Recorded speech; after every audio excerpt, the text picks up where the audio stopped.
Good afternoon, everyone. This is Dr. Diggs. It's another beautiful day out here in the Pacific Northwest. I hope all of you guys had a wonderful Thanksgiving. I know Giant and I had a lot of fun doing our Thanksgiving stream. Today, we're going to be talking about the Wind Spear and whether you should be going assault or critical. Now, of course I said assault and critical, but there is of course a vital version. Ain't nobody going for the vital version. Tell you that right away. So what I have on screen right now is the critical version of the weapon. Primarily what we're going to be looking at is attack, accuracy, and critical hit. And we're also going to be comparing it against some of the other spears. So the big thing with the critical version of the Wind Spear +4 is that it has accuracy +18, critical hit rate +15, and attack 140.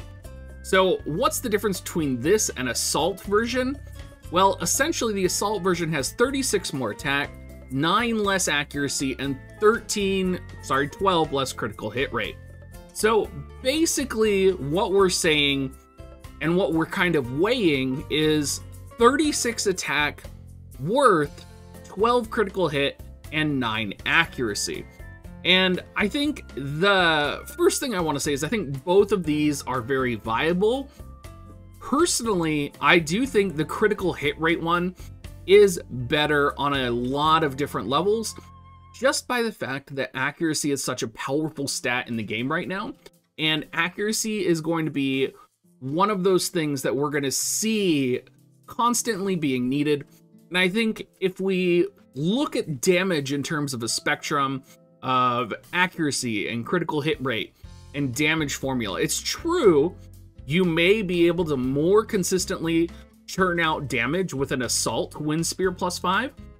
However, over the broad range of battles that you're going to be doing, more likely you are going to win more battles based on the additional accuracy or the additional critical hit rate, just by the fact that it would be so much easier to lose battles with that. Does that make sense out there? I know it's a little bit wonky to think about, and I think one of the best pieces of information that I saw on this was actually a post on Reddit, and it talked about the damage value of critical hit and accuracy that it adds to a weapon, right? And you have to factor in that out of all the battles you're going to be doing, you're going to have a lot of critical hits. You're going to have a lot of hits that hit that would have otherwise missed, and that will lose you battles. And what does 36 attack do in the long run?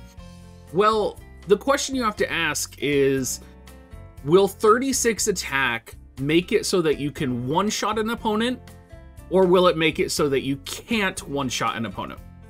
And in most situations, 36 attack is not going to be the difference between your ability to one-shot your opponent and your ability to two-shot your opponent, right? That's solely, in a very broad way, what attack does, right? Whereas if you miss with accuracy or you dodge a critical hit, that could easily be an auto lose, right? On a situation that maybe would have been an auto lose anyway if you hadn't critted, right? So more times than not, accuracy and critical hit rate are going to help you, and a minute increase in attack is not going to help you. It might give you bigger numbers, but it's not actually going to help you win more fights overall. And it's a bit of a complicated concept to grasp. However, I think most of us as players are able to look at that and say, that makes sense, right? One situation where I think the Assault Spear might actually make a difference would be for those people that use Glaciella, because Glaciella is so attack starved, right? Even my Glaciella, who has maxed out Titan, you know, my Glaciella pretty much has everything in the world that she could possibly want. There are still times where she can't one-shot opponents, and that's detrimental to me, right? There are times where her Leap Strike will kill an Ayaka within like 100 HP of her max HP, particularly after stat stacking has come out, right? Because all enemies have a little bit more HP, but all enemies do not have a little extra attack, right? So what stat stacking introduced was this drawing out of these battles by the fact that you're no longer going to be able to consistently one-shot enemies unless you have either elemental type advantage, or you have like super stern, or you have a system where your character can buff itself before they attack, right? So things that I'm thinking about would be like Victora popping Dragon's Kin, right? That's a really powerful attack buffing ability. Whereas you look at Glaciella, and Glaciella has, you know, her ability that gives her defense piercing. So that's a really big difference in terms of power level. And it's one of those things that you're going to have to look at and you're going to have to think for your own team. I think the majority of players are not at the level of play where 36 attack on one of your units is going to be the difference between one-shotting enemies and two-shotting enemies. I think that's just a reality. I think you could invest your resources in other things that could help you, like your VC cards or your Espers. I think most players, and I would say probably 98%, are going to want to go for the critical spear.